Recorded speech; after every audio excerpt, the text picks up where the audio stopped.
आप कितना भी पढ़ लो, लेकिन जब तक आप सेल्फ स्टडी नहीं करते आप कुछ नहीं कर सकते। तो मैं जितना भी पढ़ी, सबसे पहले तो मैं एकदम थ्योरी पढ़ी हूँ, पूरा एनसीईआरटी पढ़ी। उसके बाद मैं ज़्यादा फोकस सेल्फ स्टडी पे करती हूँ कि आजकल की बेटियां बेटों से कम नहीं है। आप अपनी बेटियों को पढ़ाइए, बेटियां भी आसमान छू रही है, ऐसा बात नहीं है। तो आप अपनी बेटियों को भी उतना ही शिक्षित करें जितना आप अपने बेटों को शिक्षित करते हैं। कभी कभी तो पढ़ती भी नहीं थी, ब्रेक लेती थी, और मेरे पेरेंट्स ने मेरे को बहुत सपोर्ट किया। उन्होंने कभी मेरे पे प्रेशर नहीं डाला। एकदम मैं फ्री माइंड से पढ़ती थी जितना भी पढ़ी मैं। तो इतना ये मैटर नहीं करता आप कितने आवर्स पढ़ते हो, आप जितना भी पढ़ो एकदम कंसेप्ट वाइज पढ़ो, उतना फोकस होके पढ़ो। नमस्कार, आप देख रहे हैं खबरी और मैं हूं आपके साथ भूपेंद्र कुमार पांडे। आज रक्सौल में हर बार रक्सौल की बेटी आसमान को छूती है और रक्सौल का नाम रोशन करती है। वैसे ही आज विशाखा जी सीबीएसई से एग्ज़ाम दी थी मैट्रिक का, उसमें अव्वल नंबर लाई है। 95%, 95% लाई है। आइए इनसे बात करते हैं और इनके माता पिता से भी बात करेंगे कि ये लोग कितने खुश हैं। विशाखा जी, सबसे पहले तो आपको ढेर सारी शुभकामनाएं और बधाई। बहुत बहुत थैंक यू आपको, और हमारे खबरी चैनल में आपका स्वागत भी है। Thank you so much.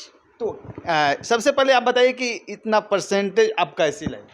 सबसे पहले तो स्टूडेंट के लिए सेल्फ स्टडी बहुत इम्पॉर्टेंट होता है। आप कितना भी पढ़ लो, लेकिन जब तक आप सेल्फ स्टडी नहीं करते आप कुछ नहीं कर सकते। तो मैं जितना भी पढ़ी, सबसे पहले तो मैं एकदम थ्योरी पढ़ी हूँ, पूरा एनसीईआरटी पढ़ी। उसके बाद मैं ज़्यादा फोकस सेल्फ स्टडी पे करती थी। लगभग 7 to 8 आवर्स स्कूल और कोचिंग को छोड़ के इतना मैं पढ़ी थी। अच्छा, सबसे बड़ी बात यह है कि किसका श्रेय, मतलब किसको देना चाहेंगे ये श्रेय जो 95% लाई हैं? श्रेय किनको देना चाहेंगे? सबसे पहले तो मैं अपने माता पिता को देना चाहूँगी, क्योंकि वो दोनों ने मुझे बहुत मोटिवेट करा है। कभी भी किसी भी चीज़ के लिए मेरे पे प्रेशर नहीं डाला। फिर मेरे टीचर जिन्होंने मेरे को बहुत सपोर्ट किया है। मैं कैम्ब्रिज स्कूल से पढ़ी हूँ, मैं बहुत ही आभारी हूँ उस स्कूल की, क्योंकि उन्होंने जो भी पढ़ाया है बहुत ही कॉन्सेप्ट वाइज पढ़ाया है। तो मैं अपने स्कूल का बहुत बहुत थैंक यू बोलना चाहूँगी। अच्छा, तो ये बताइए कि सीबीएसई से आप पढ़ी हैं, तो क्या बनना चाहती हैं आप? मैं फ़िलहाल तो इंजीनियरिंग करना चाहूँगी 11th-12th के बाद। उसके बाद मेरा मेन फोकस यूपीएससी होगा, तो वही। यूपीएससी आप देख सकते हैं, रक्सौल की बिटिया भी यूपीएससी पढ़ना चाहती है, बनना भी चाहती है, लेकिन इंजीनियरिंग क्यों? इंजीनियरिंग करना है मेरे को, क्योंकि मेरा वो भी ड्रीम रहा है पहले से कि यूपीएससी तो करना ही है, लेकिन मुझे पहले इंजीनियरिंग भी करना है। क्योंकि इंजीनियरिंग करने में ज़्यादा कमीशन आता है क्या? नहीं, और आज पुल बनता है 2-4 महीने के बाद ढह जाता है, वैसा ही इंजीनियर बनिएगा जी क्या? नहीं, मुझे कंप्यूटर सॉफ्टवेयर इंजीनियर बनना है। अच्छा, यानी हैक करना है, दूसरे का अकाउंट हैक करना है क्या? ऐसा कुछ नहीं है। कुछ नहीं। अच्छा, ठीक है। अच्छा, ये बताइए कि इसमें आपका सहेलियों का भी कुछ योगदान होगा, किसको आप श्रेय देना चाहेंगे? जी, मेरे फ्रेंड्स ने भी मेरे को सपोर्ट करा। हम लोग ग्रुप स्टडी भी करते थे स्कूल में, तो उन सबको भी मैं थैंक यू बोलना चाहूँगी। अच्छा, बहुत ऐसे लोग हैं कि बिटिया को घर से बाहर नहीं जाने देते हैं, घर के अंदर रखते हैं, और तो उन गार्जियन को, उस पेरेंट्स को आप क्या कहना चाहेंगे? उन सबको मैं यही बोलना चाहूँगी कि आजकल की बेटियां बेटों से कम नहीं है। आप अपनी बेटियों को पढ़ाइए, बेटियां भी आसमान छू रही है, ऐसा बात नहीं है। तो आप अपनी बेटियों को भी उतना ही शिक्षित करें जितना आप अपने बेटों को शिक्षित करते हैं। चलिए, अब इनके हम पिताजी से और माताजी से बात करेंगे। सबसे पहले तो आपको भी ढेर सारी शुभकामनाएं और बधाई कि आपकी लड़की ने 95% लाई। बहुत बहुत धन्यवाद जो हमारे घर आए, इसके लिए मैं बहुत बहुत खबरी 24/7 को धन्यवाद देता हूँ। जब 95% लाई है आपकी बेटी, तो बधाई तो आती ही होगी फ़ोन पे। ये फ़ोन तो आ रही है, रात से जो है बधाई मिल रही है जी। तो हमारे जितने भी दर्शक देख रहे हैं, उनको क्या कहना चाहेंगे बिटिया के बारे में?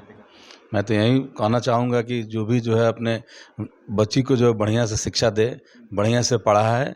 जितना लड़का को पढ़ा है उतना उसी तरह लड़की को भी पढ़ा है, क्योंकि आज के डेट में जो है लड़का की अपेक्षा जो है लड़की कम नहीं है किसी भी क्षेत्र में, चाहे वो कॉम्पिटिटिव हो, चाहे दुनिया का हर क्षेत्र हो। सभी गार्जियन को मैं यही सजेस्ट करना चाहता हूँ कि बढ़िया से बढ़िया लड़कियों को भी आगे बढ़ाएं। बहुत खुश हैं, बहुत अच्छा नंबर लाई है। तो क्या कहना चाहेंगे, जितने भी हमारे लोग देख रहे हैं उनको क्या कहना चाहेंगे? मैं सबको यही कहना चाहूँगी कि माँ को ज़्यादा ध्यान देना चाहिए, क्योंकि माँ घर पर रहती है ना, तो बच्चों को ज़्यादा प्रोत्साहित करें पढ़ने के लिए। मेरी बेटी तो ऐसे भी बहुत पढ़ती थी। यही आप कहना देख सकते हैं, क्या यही कहना है कि पिताजी तो घर में रहते नहीं हैं, बाहर रहते हैं। ज़्यादा से ज़्यादा समय यदि लड़का हो या लड़की हो, अगर समय देते हैं वो लोग, तो माँ है, माँ के पास ज़्यादातर रहते हैं। तो माँ पर निर्भर करता है कि बच्चा बच्ची को कैसे रखना है, कैसे पढ़ाना है क्या। अच्छा, अब फिर मैं बात करना चाहूँगा इनसे कि ऐसा भी बताइए कि इस पढ़ाई का सफ़र कैसा रहा। सफ़र तो बहुत अच्छा रहा। कभी कभी तो डिफ़िकल्टी बहुत होती थी, जैसे स्कूल करना फिर क्लासेस करना, तो थकान भी बहुत ज़्यादा हो जाती थी। कभी कभी तो पढ़ने का भी मन नहीं करता था, तो मैं कभी कभी तो पढ़ती भी नहीं थी, ब्रेक लेती थी। और मेरे पेरेंट्स ने मेरे को बहुत सपोर्ट किया, उन्होंने कभी मेरे पे प्रेशर नहीं डाला। एकदम मैं फ्री माइंड से पढ़ती थी जितना भी पढ़ी मैं। तो इतना ये मैटर नहीं करता आप कितने आवर्स पढ़ते हो, आप जितना भी पढ़ो एकदम कंसेप्ट वाइज पढ़ो, उतना फोकस होके पढ़ो। सबसे अच्छा आपको कौन सा सब्जेक्ट लगता है। सबसे अच्छा तो मुझे मैथ्स और साइंस लगता है। यानी मैथ लगता है, इसीलिए इंजीनियरिंग करना है। जी। चलिए देख सकते हैं, सबसे अच्छा इनको मैथ और साइंस लगता है। लेकिन बहुत सारे लोग हैं कि यहाँ क्वेश्चन करते हैं, लेकिन हम क्वेश्चन नहीं करेंगे, क्योंकि जब बिहार से मतलब कि जब बोर्ड ने इनको दे दिया सर्टिफिकेट, तो हमको उस पर प्रश्न चिन्ह लगाने की कोई ज़रूरत नहीं काहे कि अच्छा, ये बताइए कि आप कितने भाई और कितने बहन हैं। मेरे 2 और बहन हैं और 1 भाई है। वो क्या कर रहे हैं। भाई अभी इंजीनियरिंग कर रहा है, दीदी मेडिकल है, और जो 1 और बहन है वो अभी इंजीनियरिंग की पढ़ाई पढ़ रही है। यानी कंपटीशन है, इंजीनियरिंग कहीं करना है सबको क्या? जी। अगर बच्ची अगर तेज है, बढ़िया पढ़ने में अगर ठीक है, टैलेंट है, तो गार्जियन की जितना हो सके उतना सहयोग करना चाहिए। हमसे जितना बनेगा उतना मैं सहयोग करूँगा। जहाँ तक पढ़ेगी वहाँ तक मैं पढ़ाऊँगा। अपने बेटियों को अफसर बनाना चाहते हैं या इंजीनियर। अब इंजीनियर तो पहला फोकस इसका इंजीनियर पर है। इंजीनियरिंग करने के बाद में यूपीएससी का प्रिपरेशन इसके दिमाग में सेट है कि मैं यूपीएससी प्रिपरेशन करूँगी। उसके लिए जैसे भी जितना भी हमसे सहयोग होगा उतना मैं सहयोग करूँगा। चलिए, अब विशाखा जी का भाई हैं और ये भी इंजीनियरिंग कर रहे हैं, और विशाखा जी भी इंजीनियरिंग करना चाहती है, तो आइए इनसे हम बात करते हैं। सबसे पहले तो आपका स्वागत है खबरी में। मैं भी खबरी 24 को मतलब धन्यवाद देना चाहता हूँ। और आपको बधाई है। यस। तो क्या लगता है बहन भी आपकी इंजीनियर बनना चाहती है। हाँ, तो करेगी, पढ़ाई करेगी आगे। 11-12 में साइंस लेगी और आईआईटी का तैयारी करेगी वो भी। तो आप भी तो इंजीनियरिंग करें, तो आपके द्वारा क्या हेल्प दिया जाएगा। मैं इसको गाइड करता रहूँगा, जहाँ पे भी इसको प्रॉब्लम आएगा वहाँ पे मैं मतलब गाइड करता रहूँगा इसको, जो भी प्रॉब्लम होगा इसको, जिस भी सब्जेक्ट में। तो कितना खुश हैं बहन 95% लाई है। बहुत ज़्यादा खुशी है, बहुत ज़्यादा खुश हूँ। हम खबरी के पूरे टीम भगवान से कामना करेंगे कि आप इंजीनियर बने, और हमारी फिर हम आपके घर आएँ, और फिर हम आपका इंटरव्यू लें, और फिर हम यहाँ आकर मिठाइयाँ खाएं। Thank you so much. आप सही और सटीक खबर के लिए देखते रहिए खबरी। जय हिंद।